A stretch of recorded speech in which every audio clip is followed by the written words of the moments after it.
Hello, this is Justin Williams with the Wolfpacker Podcast. I'm joined, as always, by Matt Carter, editor of thewolfpacker.com, and my fellow co-host, my trusty co-host, Matt Carter. He's just getting back from Charlotte, North Carolina, where he was at ACC Men's Basketball Tip Off yesterday. I'm in San Francisco, as always, rooting on the Giants for Game 5 in their important NLCS series against the Dodgers. But today we are going to first start with some NC State football. Big game coming up at Boston College this Saturday at 7:30 p.m. Eastern Time. Matt, this might be the biggest game left on NC State's conference schedule other than Wake Forest. We will get to that. We will talk about that game, what to look for, and the implications of this game. But a quick reminder for the listeners and viewers at home. First of all, I want to thank all of our audience that listens to us, watches us on YouTube. We have reached 1,000 subscribers on YouTube, on our YouTube channel.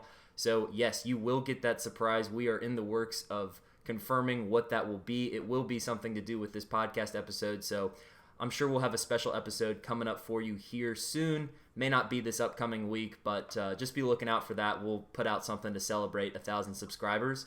And now our goal is to get to 2,000 subscribers. So if you haven't already, please go to our YouTube channel and subscribe to our YouTube channel. Give this video a thumbs up and please comment. Also, if you like listening to us on the way to work, when you're walking the dog, I like listening to podcasts when I do the dishes at home. Subscribe, rate, and review this podcast wherever you listen to us. We're on Apple Podcast app, Spotify, Google Play, everywhere you listen to podcasts. So we're everywhere. You're obviously listening to us somehow or watching us somehow. So however you're doing it, subscribe.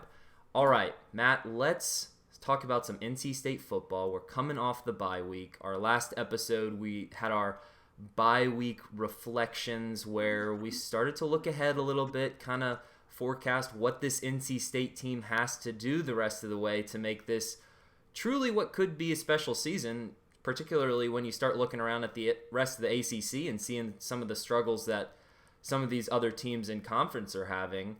But this next game, it feels like it's a really, really big one for NC State. I'd say it might be the Wolfpack's toughest road game remaining in the regular season. We'll see. There might be some tough road challenges ahead, but this seems to be the toughest on paper moving forward, maybe other than, I guess, Wake Forest is in Winston-Salem. So your two big games there on the road. But let's talk about Boston College, Matt. How do you see this game in terms of just the implications of it moving forward? Yeah, it's really kind of, you have to go to math a little bit, right? You have to kind of start playing the math game a little bit. It feels silly to do that because you've only played one ACC game, and so has only Boston College. But then you have to remember who both of those teams played in their one ACC game. It was Clemson. And Clemson, I believe, has played three ACC games. So they're 2-1. Wake Forest has already played, I believe, 4 ACC games. And they are 4-0, obviously. So you start looking at how teams are stacking up in the pecking order of the ACC. Louisville has had a couple of really nail-biting losses. So they've already got a couple of losses on them. Syracuse, similarly, have a couple of nail-biting losses. So they have already taken a couple L's.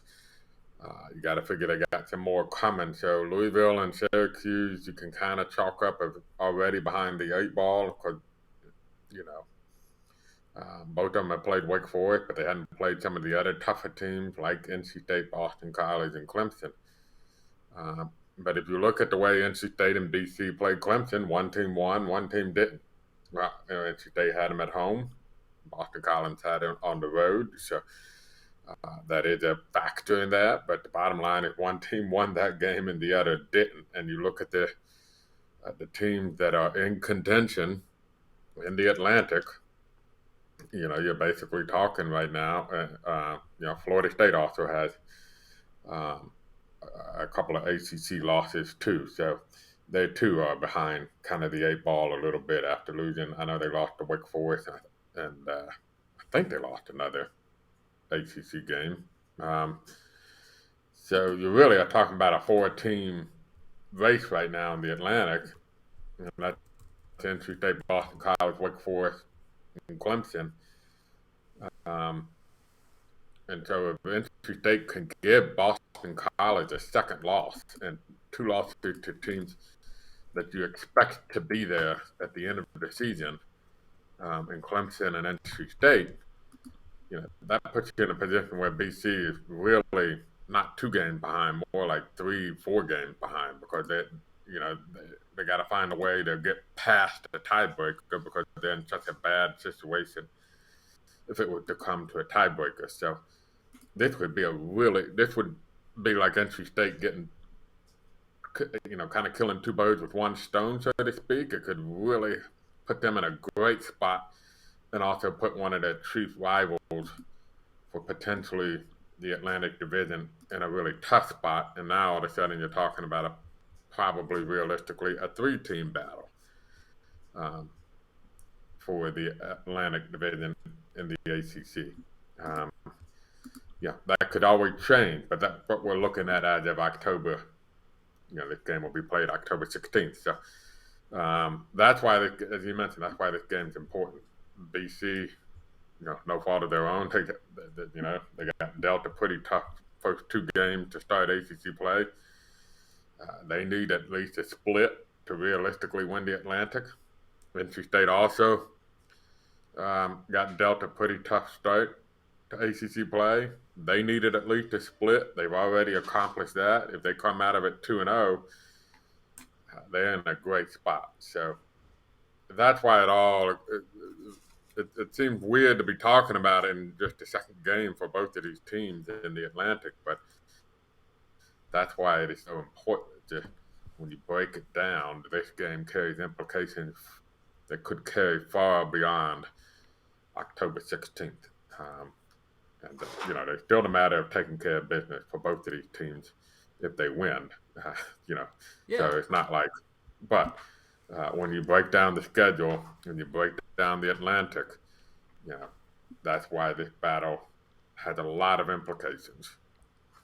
It's not too early to start talking about it because we're in the thick of it. I mean, look at Wake Forest. They're halfway through their ACC schedule. I know they've got 9 ACC games. Don't get me started on the UNC game. That's a non-conference game for them. Stupidest thing ever. But you look at the ACC Atlantic, there are 4 legitimate contenders to win that division right now. NC State being one of them, Clemson and Wake Forest being the other 2, and of course Boston College. I think this is a do-or-die game for Boston College, though, in the sense that if Boston College doesn't win this game, like you were saying, Matt, they're going to have 2 losses, and then they're not going to have the tiebreaker edge over Clemson or NC State, which basically means they would have to – the only way that they could win the Atlantic would be to win out and manage to beat Wake Forest in that final game to win the tiebreaker over a Wake Forest team, and NC State and Clemson would have to lose a lot the rest of the way for Boston College to have a chance to win the ACC Atlantic from that point on. So with this game, if you're NC State and you look at the 4 contenders of the ACC Atlantic Division, you've already got a win over, well, you've got 3 opponents. You're one of those 4 teams. You've already got a win over one of them.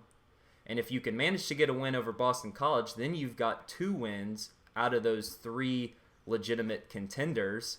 Plus, you're basically knocking one of them out, and you're making it a 3-team race if you can get a win in Chestnut Hill this Saturday. So, yes, if you look at the implications of this game, they are huge.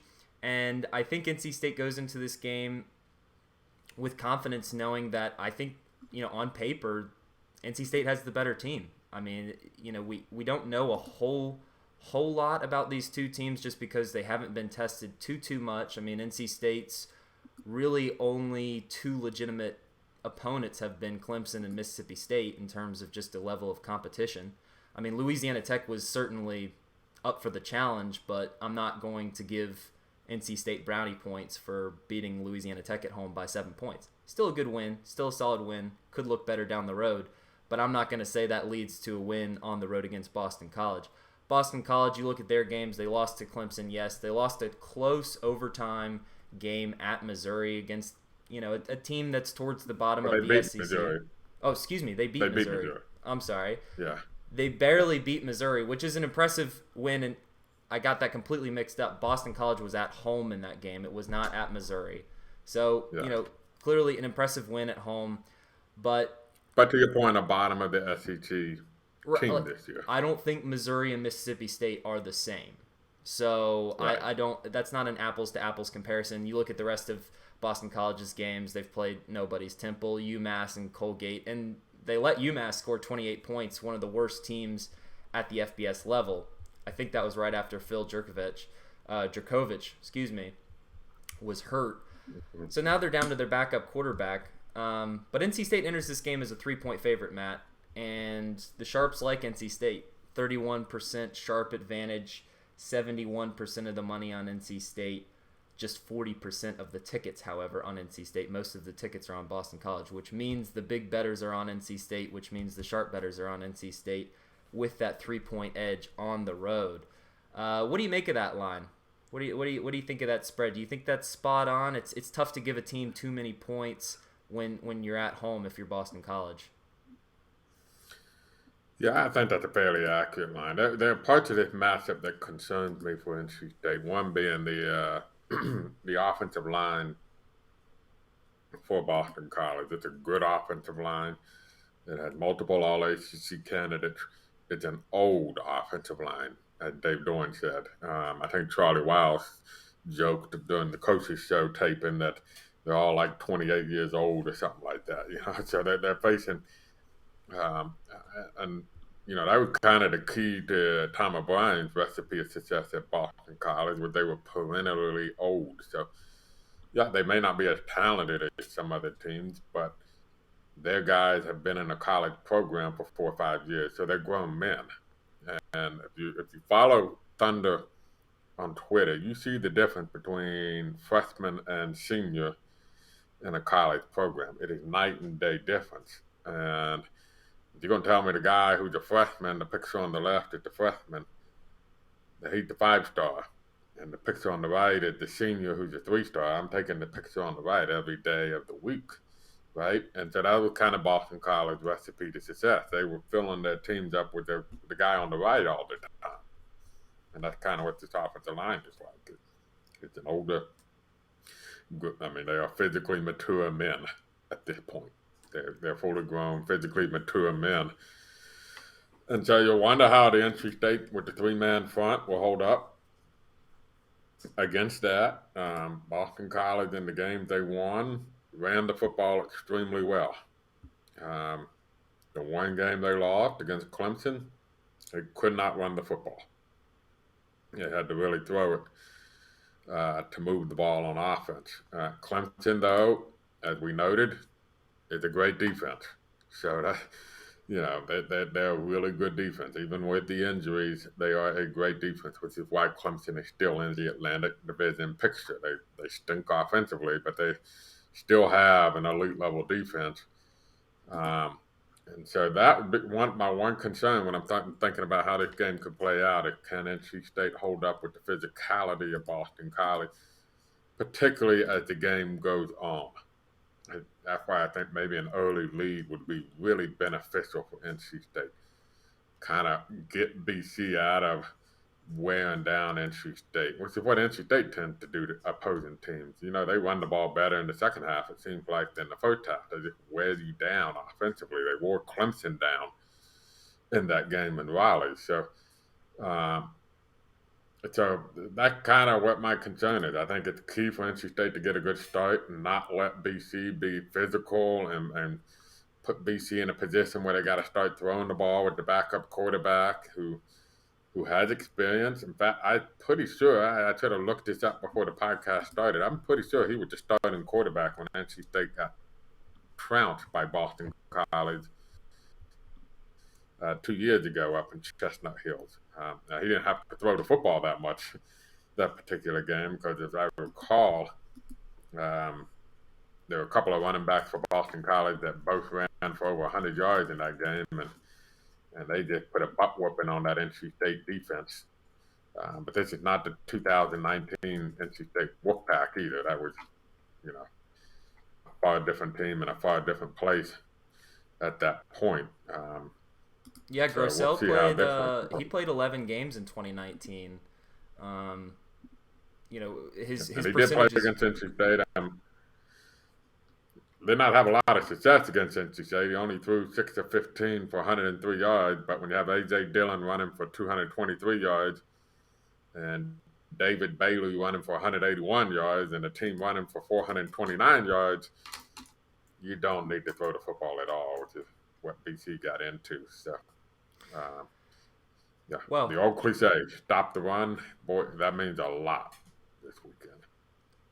I agree. They don't have an A.J. Dillon on this Boston College roster last time I checked. That's good news for the Wolfpack. And you brought up a point when you're talking about Clemson's defense. You called it a great defense.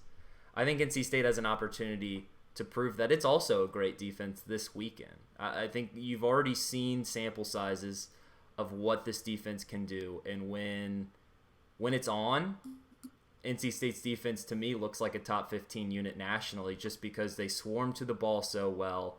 They've got guys that can, push the line of scrimmage up front, and they've got really solid play in the secondary. And when they're all swarming to the ball, you've just seen these stretches of play from NC State where teams can't get anything on offense. Now, in the Louisiana Tech game, you started to see maybe some sloppiness in the second half. Maybe that had some fatigue.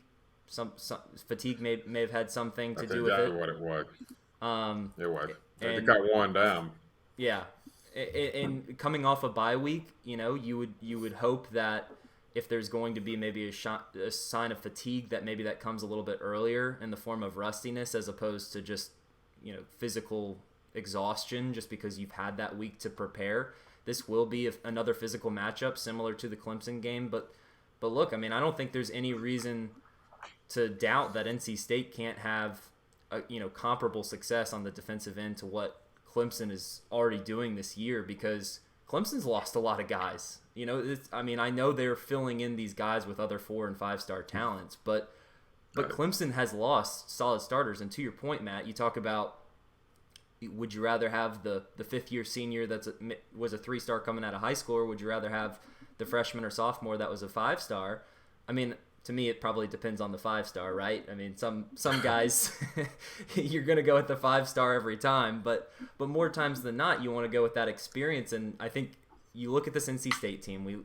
We talked about it so much going into this year that this NC State team could afford a few injuries, and you're seeing that even though you lose your best player going into this season, Peyton Wilson, out for the year, you lose a couple more key members of your starting cast. You have 3 defensive starters out. NC State still has the talent behind them in reserves to go out and be a great defense this year. So, and they've been really impressive with run defense so far. Yeah, I think that's really the key to the game. Can that run defense show up? Can NC State win the line of scrimmage?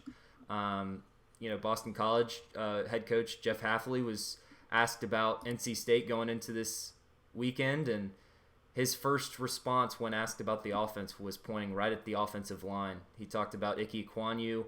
Obviously, Ike's getting a lot of attention this year. He's looking like a guy that, he keeps playing like this, he's going to be an early first-round draft pick next summer. But NC State's just been establishing itself at the line of scrimmage, and they have to continue to do that against a Boston College team that's certainly going to bring it at the line of scrimmage this weekend. So I think it'll be a fun football game. I don't know if I would smash an over in this game, although Hafley's, this Boston College's team is not like Boston College teams past. They're not afraid to score the ball. They're not afraid to throw the rock. But when you lose Djokovic, who is a dynamic quarterback, I think we're talking about a different Boston College team without Djokovic under center. You look at Dennis Grosel, 5-game sample size this year, completes about 60% of his passes, but only has 763 yards. That's maybe he comes in as a reserve in a couple of those games, but that's, roughly around 200 yards a game, 4 touchdowns, 4 interceptions. So, you're looking at a quarterback that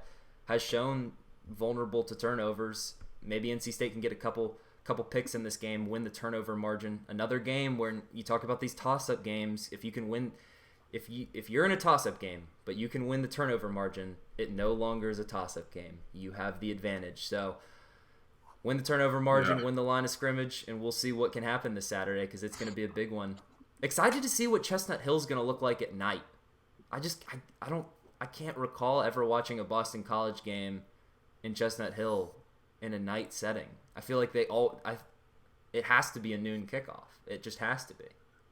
Yeah, most of them are. I did cover one game at night for NC State against Boston College, when Boston College ended up beating NC State pretty good.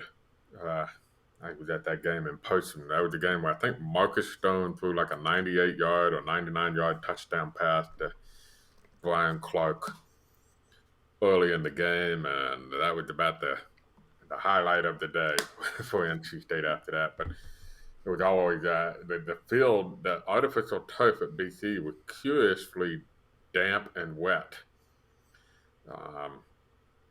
on a beautiful fall afternoon in Chestnut Hill.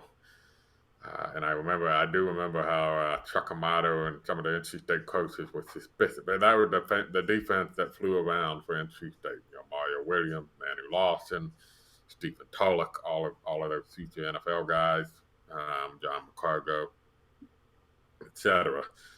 Yeah, and they flew around on defense, and they had a speed edge on BC, who was that big, powerful team.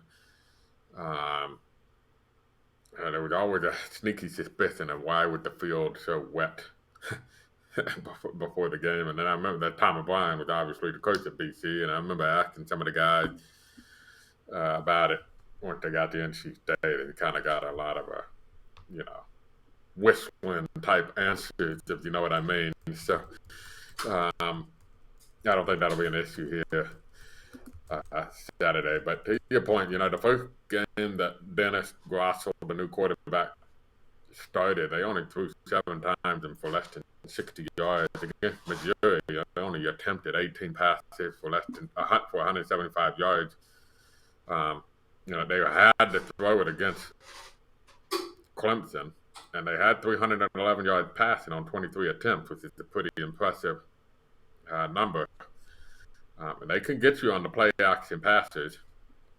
And it's worth noting they may have the ACC best wide receiver in Jay Flowers. So they don't have a lot of receiving threats, but they do average 13.4 yards a catch, which is an impressive number because they basically lull you into play action pass and get you, and they have a very dynamic receiver in Jay Flowers out there.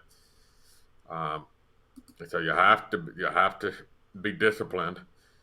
But who do you think matches up with him? Do you give it to Derek Pitts or do you give it to Shaheem Battle?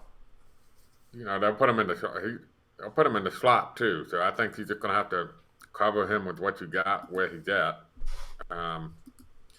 But I also think I kind of wonder if the smart game plan is not to say we want to make Dennis Grossel beat us. Yeah. Or Grossell. I apologize if I'm not pronouncing his name right, but Grossell just sounds like a quarterback name. Yeah, I think the game plan is make him beat you. You sell out against the run, and you make him prove that he can beat you throwing the football.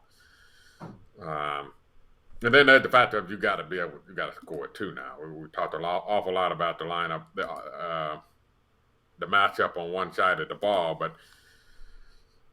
BC pretty solid defensively. They did give up a lot of points to Missouri in that one game. Missouri, but they don't give up a lot of yards. And I will say that Clemson had a lot of success running the football on them. That's not typically Clemson's MO this year. They ran for 231 yards and almost 6 yards a carry against Boston College. So much as we talked about stopping the run, also might be important to establish the run. There might be an opportunity there. I would also say that NC State shutting down Clemson the week prior in the run game may have had something to do with that. There might have been a little extra fire in that running back room after what NC State did to that running back room the week before.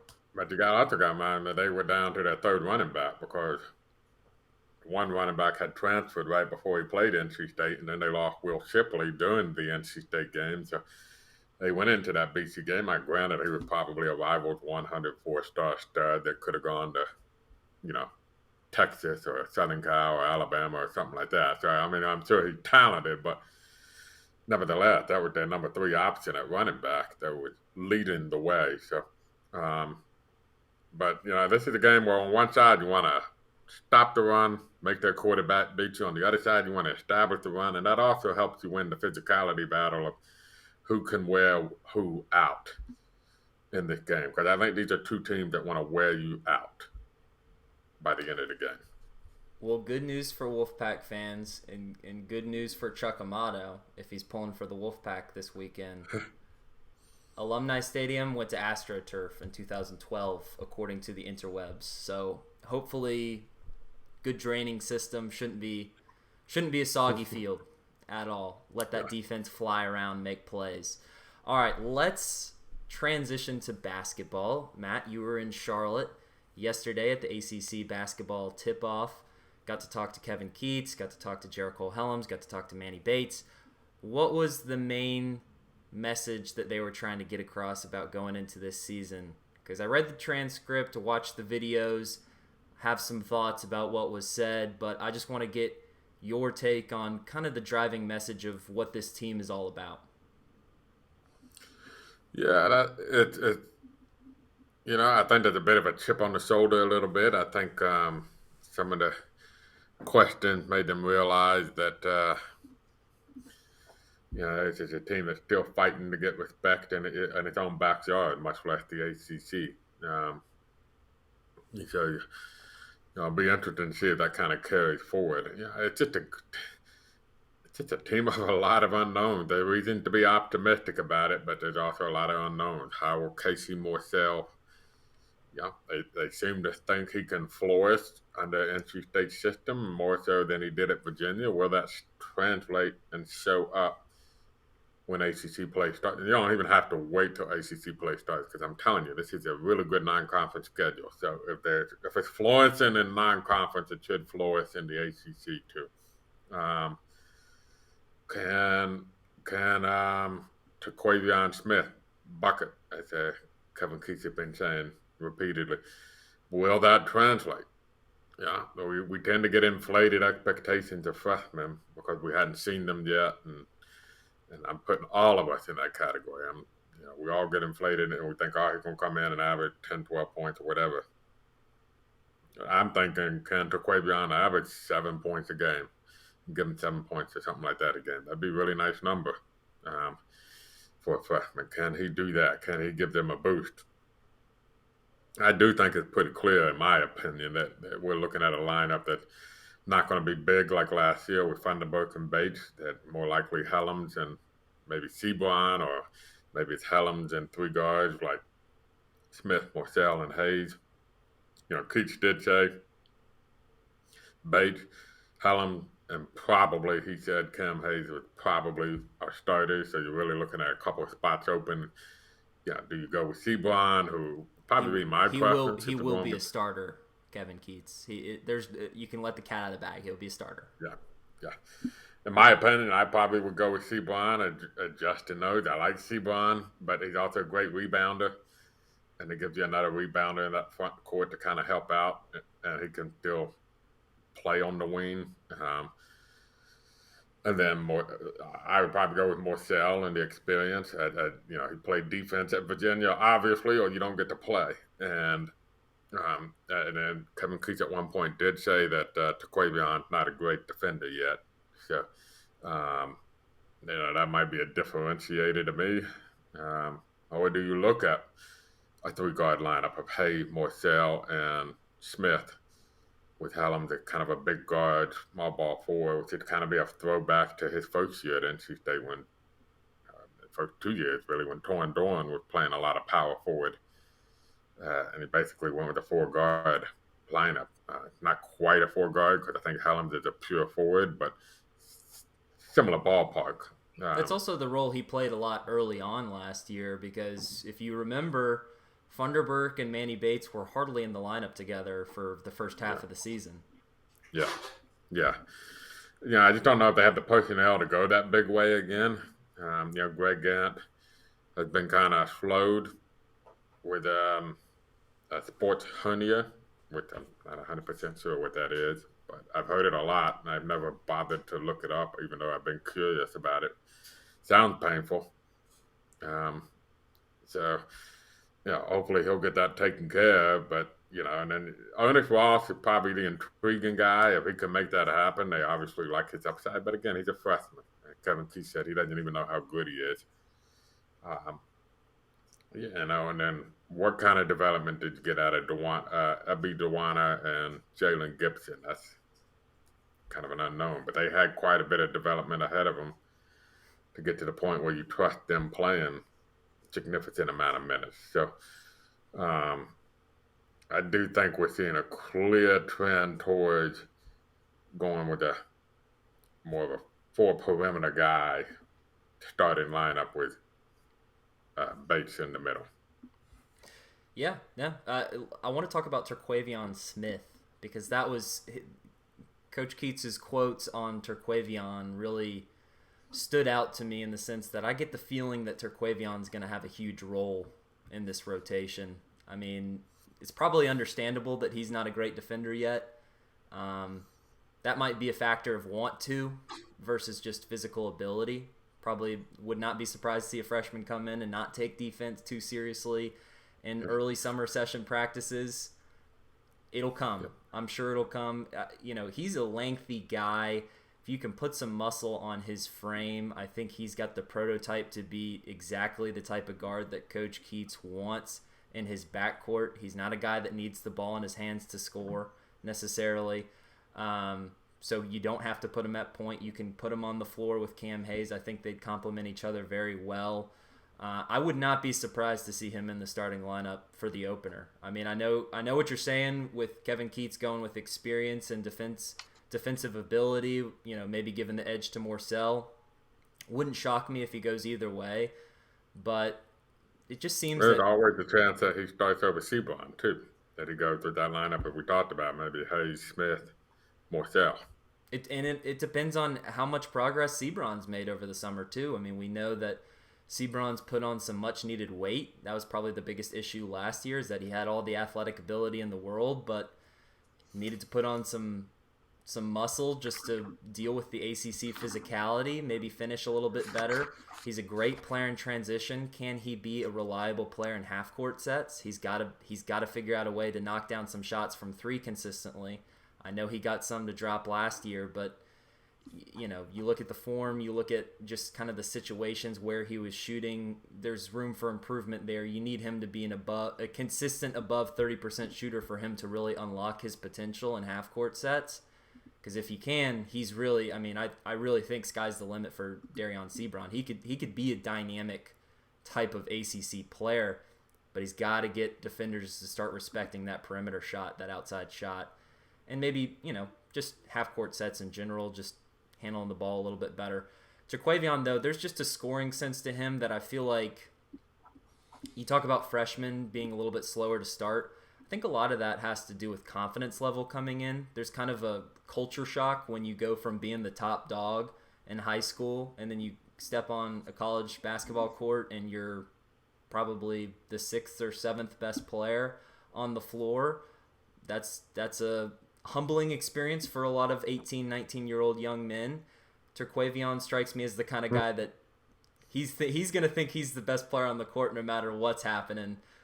So from a confidence level perspective, I think that dude's ready to go day one, and I wouldn't be surprised to see he just screams the type of guy that they're going to play a non-conference game against an inferior opponent, and he's going to drop like 25 or 30 in one of those games because he's just going to take advantage of them, and the lights are going to shine bright. And but we'll see what he can do in ACC play. I've got high expectations for Turquavion Smith. You look at last year's freshman class. Some of those guys come in with maybe a little bit higher rating, bring different talents. But you look at Shaquille Moore and Cam Hayes. Turquavion Smith is a proven scorer. I think if you look at last year's class and this year's class, Turquavion Smith's probably the best just natural scorer of all of those players, and he's probably the best shooter as well. So I like his chance to play a big role in year one. And when you look at this team as a whole, it just comes down to health. I mean, if this full roster, if everybody that we're talking about can be healthy and contribute consistently throughout the year, it could be interesting. I think this NC State team could be a good team that could surprise people and, knock on the door of the NCAA tournament. But they can't afford big losses this year, not like last year. Last year they could hardly afford it, and they still missed the tournament. But you look at NC State, the Wolfpack played its best basketball towards the end of the season last year when it finally started to figure things out with the new lineup, without Devin Daniels in it, and without Thomas Allen down the stretch, really, coming off the bench. With the offseason departures, you don't have Funderburk anymore, you don't have Devin Daniels anymore, you don't have Shaquille Moore, who was a consistent contributor in the lineup last year. You just can't afford a big loss this year because there's just so much unproven. Some of the freshmen last year, the freshman bigs particularly, there was just so much improvement needed for them to be consistent, reliable players in ACC play that it's just hard for me to see, Gibson or Duana being, starter quality bigs in the ACC this year. So we'll see if they can make the improvement, contribute 10, 15 minutes a night and be quality players off the bench, come in, get you some rebounds, play good defense, maybe drop a couple points. That's a possibility, but you certainly can't rely on any of these young, unproven guys like a Casey Morsell or like a Greg Gant. You can't expect them to come in and be double-figure scorers right off the bat. If that's what you need to be good, then that's not a recipe for success. But we'll see. Just got to stay healthy. Let's get to non-conference because I think Cam Hayes is due for some big improvement this year. I think his new and improved 10-pound heavier body is going to be able to finish at the rim a little bit more. I think he's going to have a little bit more confidence with his shot. I think he'll be a more confident player, and we'll see what this NC State team can do. Anything else stand out to you from Media Day, Matt? No, I thought you brought up a good point about Turquavion Smith's confidence, as Kevin Keith talked about, kind of that swagger on the court, the fact that he's already talking trash, more atypical of a freshman to be talking that much trash, I think is what he said, but he's a competitor.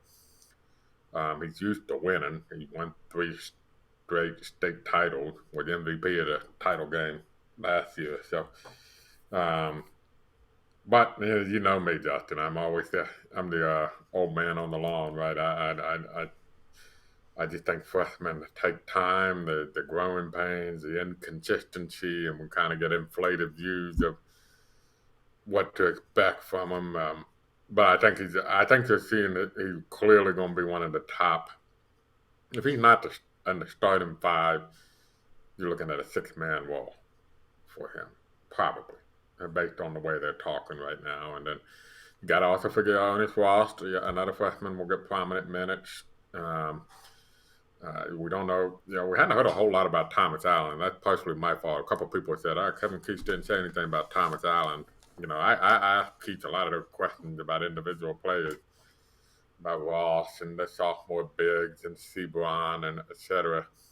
And it just slipped my mind to ask about Thomas Allen. So don't read anything into that. That was just Kevin Keith asking what everybody asked him, answering what everybody asked him, and none of us asked about Thomas Allen. So let's not forget about him. He was a 7 points per game scorer last year when healthy. Ideally, you would love for him to just ease right into that Braxton Beverly role of just being that microwave off the bench. You bring him in off the bench, he knocks down a couple threes, 25 minutes a night, that'd be perfect. Yeah, so, and obviously it goes without saying, Keith has not had a lot of good luck with injuries since he's been at NC State. It's important that turnaround. So we'll have to see what Greg Gant's availability looks like going forward. They said take a few more weeks to evaluate it. We're in a few more weeks. That first game is November 9th. So, that is a few weeks from now. So make you wonder how available it will be. And also women's basketball really quick, too. Yeah. Jada Boyd, Kayla Jones, a couple all-ACC caliber women. We definitely know Jada Boyd to begin the year, and then we'll have to see the availability of Kayla Jones at the outset. But, if Westmore has proven anything in his time at NC State is he can overcome injuries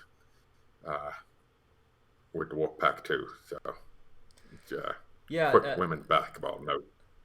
No, I'm glad you brought it up. They are, the team to talk about considering they've won the past 2 ACC championships and the favorites to win a third this year, I would imagine. I don't know if the preseason voting has concluded yet in Charlotte, because I know the Women's Media Day is today in Charlotte for the ACC Tip Off. I would imagine NC State would be the preseason favorite to win it all again and get back to the NCAA tournament. And this team has Final Four goals in mind.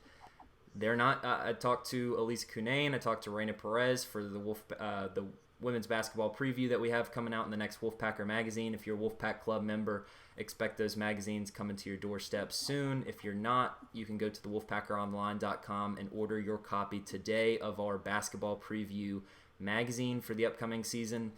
But they certainly weren't satisfied with the Sweet 16 exit last year. You know, this is a competitive bunch, and you look at how much the women's basketball team accomplished last year. There were a lot of program first. It was a special season, and they should absolutely be celebrated.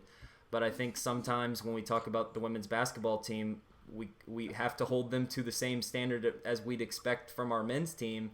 And if this men's team had a similar year and then went to the Sweet 16 and lost to a team that shouldn't have, there might have been a little bit more pressure afterwards. And that pressure is being applied internally. Westmore expects more. These players expect more. Elisa Cunane is a fiery competitor.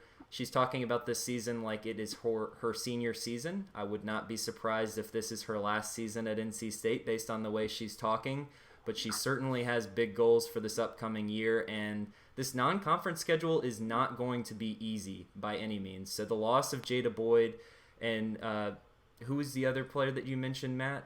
Kayla Jones. Kayla Jones potentially losing both of those players early on in the year. That's going to hurt. It's going to hurt truthfully, because you open up the season with probably the hardest game of the year in South Carolina at Reynolds Coliseum. Other non-conference games to consider, you've got Maryland on the schedule, who's a preseason top 10 team, and then you also play the Big Ten ACC Challenge game in Bloomington for a rematch of that Sweet 16 matchup. NC State lost to Indiana. I think 70-68 was the final score off the top of my head, 2-point loss in that game. But they're going up to Bloomington. Indiana's also returning a lot of its talent from last year. That was an Elite Eight team last year, obviously. And goes into this season as a preseason top 10 team. So there's 3 preseason top 10 teams on NC State's non-conference schedule before it gets to ACC play. Last year NC State went undefeated in non-conference play. If it can go undefeated in non-conference play again this year, we're talking about a team that might be ranked number 1 going into ACC play. I wouldn't expect this team to go undefeated in non-conference play because of just how many tough opponents are on the schedule. But look, they've got a lot of talent. They've basically got all of the producers coming back from last year. If you're not going to have Kayla Jones and Jada Boyd early on, you're going to have some additional talent coming in this year as well. Diamond Johnson is the newcomer to watch for sure. I wrote about her in the women's basketball preview in the magazine. You can read about her more there. But she was the number 3 ranked guard in the 2020 class. The only 2 guards ranked above her in that class, Paige Beckers of UConn and Caitlin Clark of Iowa. Those were 2 first-team All-American players last year as freshmen. So you're talking about a player with that type of talent. Pure scorer, excellent player, was on the second team All-Big Ten last year at Rutgers, averaged, I think, close to 18, 19 points a game. We'll see how many points she can score in this talented lineup at NC State, but this backcourt just got a whole lot better with Diamond Johnson in the backcourt, plus you got Reina Perez, plus you got Kai Crutchfield coming back. And then, of course, Madison Hayes from Mississippi State, all SEC freshman player last year. She could be a key contributor as a player that gives NC State some length on the perimeter, a 6-foot guard. We'll see what she can do, how she can fit into the rotation. But NC State women's basketball is going to be good once again. So get ready for that, and a big game to start against South Carolina. So Wolfpack fans in Raleigh, go out to Reynolds Coliseum. I'm sure that will be an electric environment as the Gamecocks come to town. The national runners-up last year, and of course they'll be looking for their revenge after NC State went to Columbia and beat them last year when they were ranked number 1. So women's basketball, men's basketball, football, we're getting to the crazy season, Matt, but luckily basketball's still about a month away. So tune in Saturday, Boston College, get ready for it, 7:30 kickoff, big game. And for Matt Carter, this is Justin Williams. This has been the Wolfpacker Podcast. Remember to subscribe like this video and comment on it on our YouTube channel. Again, thank you so much for getting us to 1,000 subscribers. We really appreciate your support. And if you haven't already, please subscribe to our YouTube channel. And also subscribe to this podcast wherever you listen to us. We're on the Apple Podcast app, Spotify, Google Play, everywhere you listen to podcasts. Plus, you can always listen to us on the Wolfpacker.com. We have a live player there. And follow us on social media. Give us a like on Facebook, NC State Wolfpack on the Wolfpacker.com. You can follow us on Twitter at the Wolfpacker. You can follow me personally at Justin H. Will. So again, for Matt Carter, this is Justin Williams, and this has been the Wolfpacker Podcast.